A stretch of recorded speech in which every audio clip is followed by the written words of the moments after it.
Hola, ¿qué tal? Dios te bendiga. Este es tu programa Pan de Vida y quiero aprovechar la oportunidad para enviar un saludo a todos los hermanos que nos están escuchando allá en el reclusorio de Altamira, quienes están llevando también la Escuela de Campeones. Los bendecimos desde acá, desde el centro de convenciones, su familia Pan de Vida. Somos una familia espiritual, les amamos y les bendecimos. Estamos contentos de que estén recibiendo la palabra allá. Y Dios está haciendo grandes cosas en sus vidas y estamos seguros que así como está trayendo libertad espiritual, pronto habrá libertad física también de ese lugar y habrá una restauración junto con sus familias. Declaramos que es el tiempo de Dios para ustedes. ¿Alguien dice amén? Quiero seguir compartiendo de un pasaje que está en Lucas, libro de Lucas, capítulo 4, donde hemos estado hablando algunas características de la vida de Jesús, Lucas 4, versículos 1 y 2, veíamos que la Escritura señala: Jesús, lleno del Espíritu Santo, volvió del Jordán y fue llevado por el Espíritu al desierto por 40 días y era tentado por el diablo.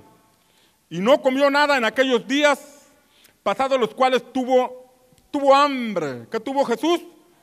Hambre. Después de 40 días, estando en el desierto, tuvo hambre. Al seguir leyendo, la Escritura dice que en ese lugar fue tentado por el diablo. La Biblia Dios habla hoy, traduce esta parte diciendo que el diablo lo puso a prueba. Mientras que una versión dice que fue tentado por el diablo, otra versión dice que fue puesto a prueba. En otras palabras, fue probado el corazón del Señor, fue probado el corazón de Jesús para ver qué tan fiel sería a la encomienda dada por el Padre. Quiero decirle que Jesús vino a esta tierra por un propósito del Padre. Cuando fue anunciado a María, el ángel le dijo, porque Él salvará a su pueblo de sus pecados. Había un propósito específico para Jesús.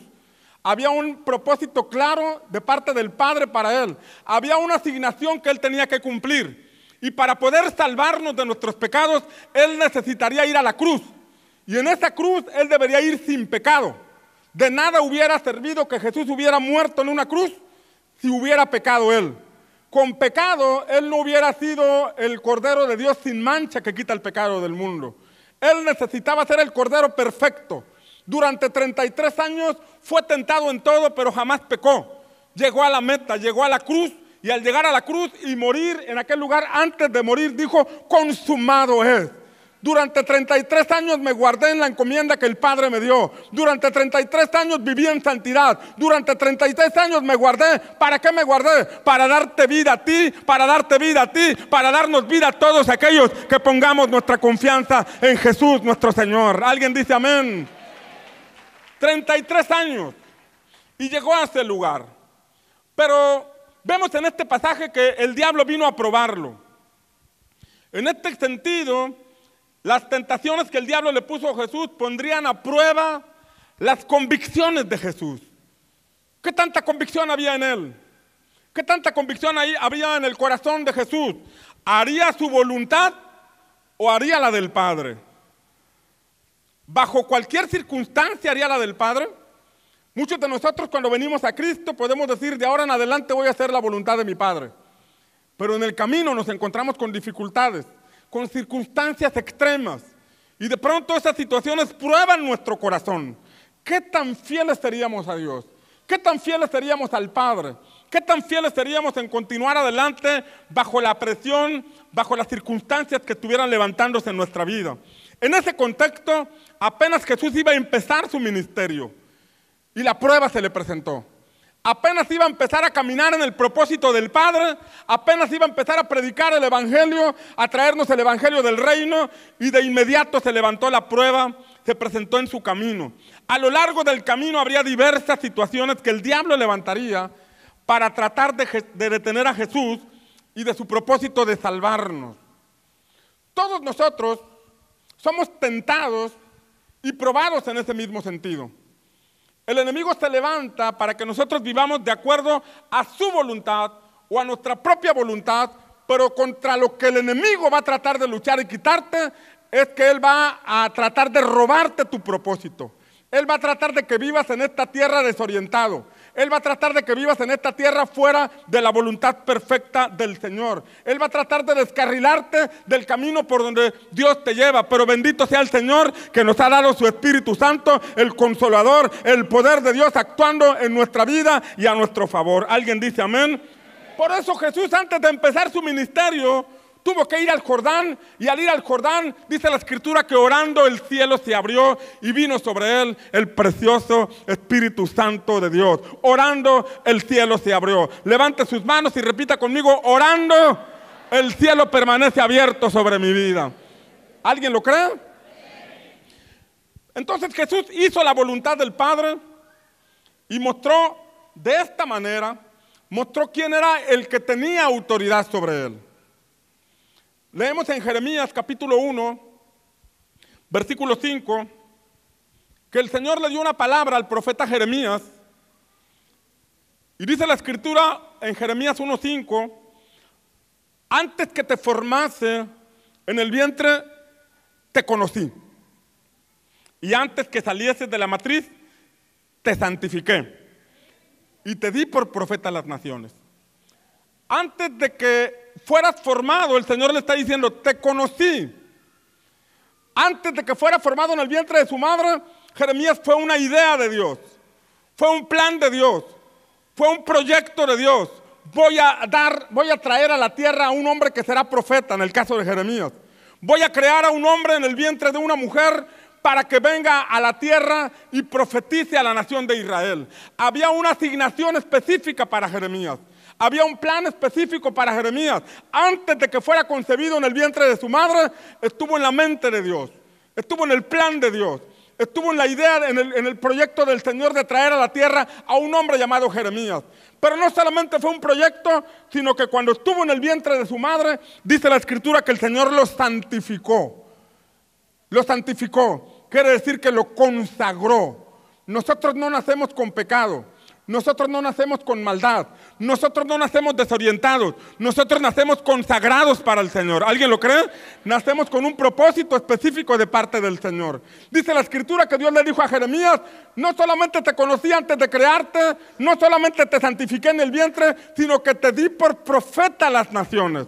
Lo que está diciendo es que Jeremías, tú viniste a esta tierra con un propósito. Yo te puse en el vientre de tu madre por un plan que yo diseñé para ti. Yo tengo algo extraordinario que hacer en la tierra y por esa razón te di forma en el vientre. Yo te puse la nariz que tienes, yo te puse los ojos que tienes, yo te puse esas piernas flacas que te salieron. ¿Por qué? Porque a mí me plació darte esa forma, pero no es esa la forma a lo que yo quiero hablar. Lo que te estoy diciendo es que hay un plan de ponerte como profeta a todas las naciones. Lo mismo el Señor te dice a ti. Dios te conocía desde antes de que fueras formado en el vientre de tu madre. Dios te consagró en el vientre para que fueras algo aquí en esta tierra. Dios te santificó para Él. Dios te consagró para Él. Dios puso sus ojos sobre ti y te dio vida con un propósito. Tienes propósito en esta vida. ¿Alguien lo cree? Ahora, cuando vivimos en el propósito, tenemos autoridad de parte de Dios para cumplir ese propósito. Siempre y cuando estemos bajo la autoridad de Dios. Hay un plan de Dios para tu vida, ese plan se cumplirá y el enemigo no podrá hacerte nada. El enemigo se podrá levantar en contra tuya, pero no te robará el propósito, siempre y cuando estés bajo la autoridad de Dios. Siempre y cuando aceptes el señorío de Cristo en tu vida. Siempre y cuando hagamos las cosas de acuerdo a la voluntad del Señor. En ese contexto de Jeremías, dice el versículo 10, Jeremías 1:10, que el Señor le dijo: mira que te he puesto sobre gentes y reinos. O sea, no solamente te santifiqué en el vientre, te di por profetas y te puse. Diga conmigo, te puse. Dios le dijo, te puso sobre gentes y reinos. La Biblia, lenguaje actual, traduce diciendo: mira que te he dado autoridad. ¿Qué le dio el Señor? No solamente te di propósito, junto con el propósito te voy a dar autoridad, te voy a dar cobertura, se cumple lo que Dios le dijo a Josué antes de entrar a Canaán, antes de entrar a conquistar la tierra, antes de llegar al propósito. Dios le dijo a Josué: nadie te podrá hacer frente en todos los días de tu vida. Como estuve con Moisés, estaré contigo. Solamente esfuérzate y sé valiente, porque yo estoy contigo. Solamente esfuérzate por llevar a cabo lo que Moisés te enseñó, porque nadie de los nadie podrá hacerte frente, porque yo estoy contigo. Esto fue lo que le dijo el Señor a Josué, y eso es lo que le dice a todos aquellos que vivimos de acuerdo a la voluntad del Padre, que aceptamos la autoridad de Cristo sobre nuestra vida. Nadie te podrá hacer frente en todos los días de tu vida. Mientras caminas bajo el señorío de Cristo, nadie podrá tocar tu morada. El enemigo, el lazo del cazador, queda inoperante, porque la sombra del Todopoderoso te cubre y te guarda en el nombre de Cristo. ¿Alguien lo cree?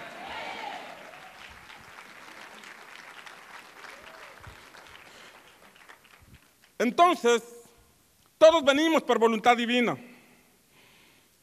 Dile al que está a tu lado: tú vienes por voluntad divina. No por una noche cuchicuchi entre tu papá y tu mamá. Vienes por voluntad divina. ¿Alguien lo cree? Tenemos un propósito de parte del Padre, y se nos ha dado autoridad para hacerlo, porque para eso naciste. Si Dios te creó para algo, para eso naciste. Y cuando estás en obediencia al Padre, eso se puede cumplir. No se cumple cuando no estamos en obediencia al Padre. No se cumple cuando no estamos bajo la autoridad de Cristo. O no se cumple el plan de Dios perfecto cuando no estamos bajo el señorío de Cristo.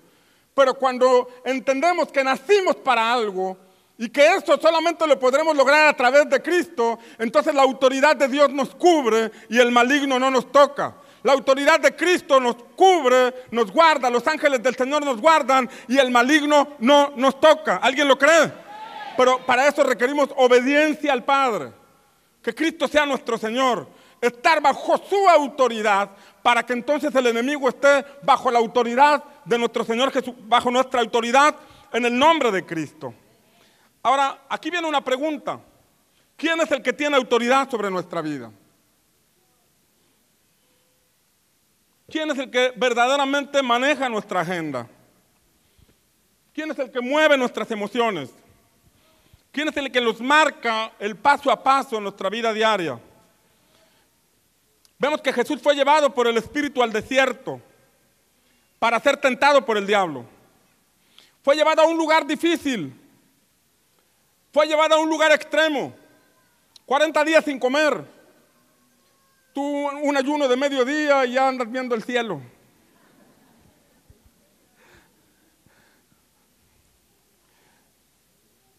Jesús fue probado en su identidad de hijo. No solo acerca de lo que sabía de Biblia, sino de lo que iba a hacer con el conocimiento que tenía. Porque como vemos, respondió con las Escrituras a cada tentación que el diablo le puso. Pero no solamente respondió, sino que se mantuvo en obediencia al Padre. No se trata solamente de saber Biblia, no se trata de memorizar versículos, no se trata de tener títulos teológicos o eclesiásticos. Se trata de qué tanto estamos haciendo de eso que sabemos. Porque en la medida que yo tengo identidad como hijo, yo me muevo de acuerdo a lo que mi padre me dice. Yo voy a hacer lo que mi padre me asignó que hiciera. Yo voy a determinarme a escuchar la voluntad de mi padre, porque tengo identidad con mi hijo, como hijo, obedezco a mi padre y no tengo por qué obedecer a otro más. Tengo que obedecer al que yo digo que es mi padre. Por ejemplo, los que transgreden las leyes humanas saben que lo están haciendo. Entonces, como vemos, no solamente es saber, sino también hacer. Los gobernantes corruptos, de esos que casi no hay, saben que hacen mal al ser corruptos. Es más, algunos de ellos legislan las mismas leyes que luego ellos transgreden. ¿Saben que lo hacen? ¿Saben que lo hacen? O sea, no se trata de saber solamente, sino de hacer. Esto es lo que nos da identidad como hijos de Dios, lo que hacemos. Juan capítulo 5, versículos 26 y 27, la Biblia de las Américas dice que la autoridad se la dio el Padre al Hijo. Dice Juan capítulo 5, versículos 26 y 27, porque así como el Padre tiene vida en sí mismo, dice ahí, el Padre tiene vida en sí mismo, así también le dio al Hijo el tener vida en sí mismo. Y le dio autoridad para ejecutar juicio. Aquí señala dos cosas este pasaje. Que el Padre le dio al Hijo el tener vida en sí mismo. Como diciendo, Hijo, te he dado la vida, tú puedes decidir si me obedeces o no me obedeces. Está diciendo este pasaje que Dios le dio a Jesús, el Padre le dio a Jesús la oportunidad de elegir. Así como también le dio el Señor a Adán la oportunidad de elegir. Lamentablemente Adán falló y de ahí pasó el pecado a todo el mundo. Afortunadamente, o bendito sea nuestro Señor Jesús, que Él no pecó, sino que se mantuvo sin pecado, se mantuvo en santidad y por eso nosotros podemos ser salvos. Pero mire usted, aquí dice este pasaje que Dios le dio al Padre la oportunidad de tener vida en sí mismo. Hijo, te doy la vida, tú sabes si me obedeces o no. Por esa razón vemos que antes de ir a la cruz, Él oró al Padre.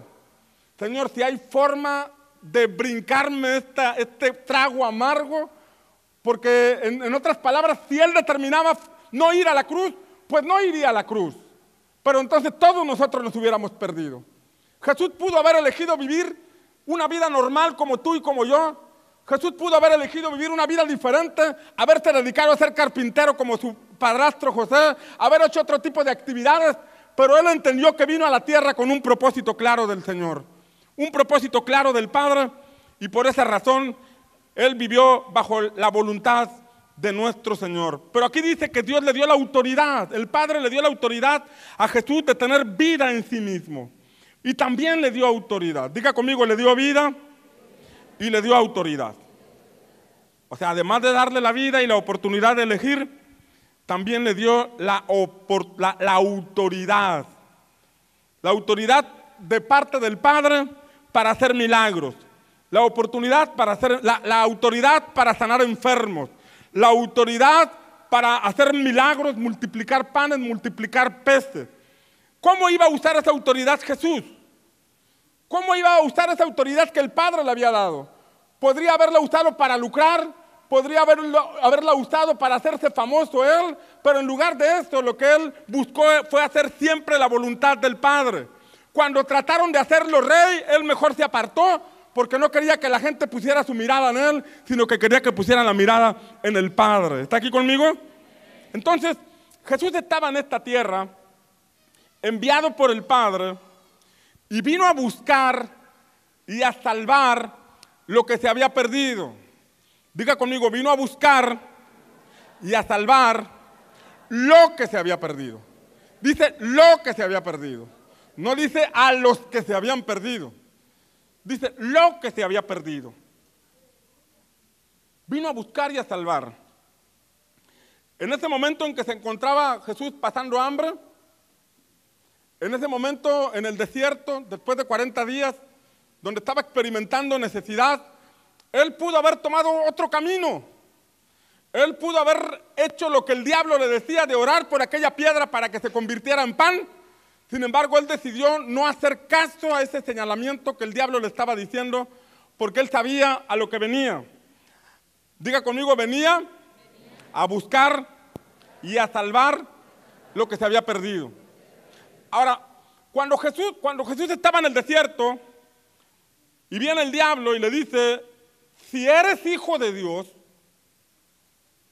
si verdaderamente eres lo que dices ser, si verdaderamente vienes de parte de Dios para hacer milagros, porque Juan dice que Dios le dio autoridad, si verdaderamente vienes a hacer milagros, ¿por qué no haces un milagrito? Y que esa piedra que se ve grandota y tiene forma de bisquete, ¿por qué no haces que se convierta en pan?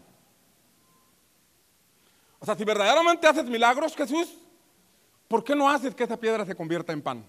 Ojo aquí, observe la pregunta. Jesús tenía una clara identidad con el Padre. Y en ese sentido él tenía que hacer la voluntad del Padre. Cuando el diablo le estaba diciendo, oye, si tienes tanta hambre, pues ¿qué te cuesta decirle a la piedra? Piedra, conviértete en pan y vas a ver cómo te obedece. Le pregunto algo, ¿se hubiera convertido en pan esa piedra? ¿Cuántos dicen que sí? A ver, levanten la mano los que dicen que sí. ¿Y cuántos dicen que no? ¿Y los demás por qué no opinan? Si el Padre le dio autoridad, yo creo que esa piedra se hubiera convertido en pan. Pero aquí viene una pregunta, ¿la voluntad de quién hubiera estado haciendo? ¿La voluntad del Padre o la voluntad del diablo? O sea, no solo por el hecho de hacer milagros, de hacer señales, quiere decir que estamos en la perfecta voluntad del Padre. Muchas veces el Señor imparte sobre nosotros dones, nos imparte capacidades espirituales, pero también como a Jesús nos da la oportunidad de tener vida en nosotros mismos, de ser que hagamos lo que queramos hacer. Y en cierto sentido nos ha dado autoridad para hacer algo de acuerdo a su propósito. Pero en ese propósito, indiscutiblemente, tenemos que estar bajo la autoridad de Dios. Porque si no estamos bajo la autoridad de Dios, estaremos bajo la autoridad de alguien más.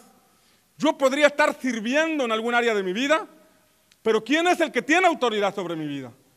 Yo puedo ponerme una camisa de servidor en Pan de Vida, Dios me ha llamado a ser pastor de esta congregación, me encuentro sirviendo al Señor, pero ¿quién es el que tiene autoridad sobre mi vida? No basta decir que soy pastor, no basta decir que sirvo al Señor.